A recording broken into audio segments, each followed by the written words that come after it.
The artist whose fans never have to go into a fancy museum to admire his work. In fact, they race to find it after clues on Facebook or Twitter. And he's now revealed an October surprise. His works are far more famous than his face. In fact, few of us have ever seen his face before. One of his fans thought he caught a glimpse this past week, but no one knows for sure.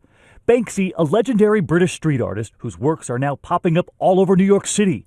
All this month, a new piece of work every day, somewhere in this city of more than 8 million. He's made his mark here before, several of them, all over L.A. the year he was up for an Oscar for his documentary, never revealing his true identity.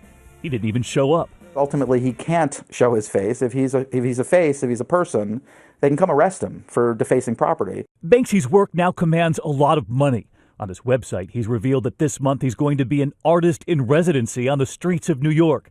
But nobody knows where until it suddenly appears.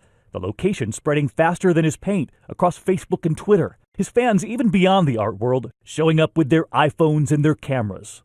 To be honest, it's a once-in-a-lifetime opportunity because the thing is they're here and then they're gone. It's not like seeing a Mona Lisa, where you can go to the Louvre and go see it. This is going to be gone in literally 3 hours. Look at this mom pushing the stroller, her face when she realizes she's there too late.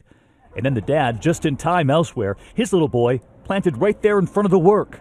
Layla. In fact, that door, a complete stranger offering the owner $1,000 for it and a replacement door from Home Depot. His last piece sold for $400,000, and it was a piece of stucco.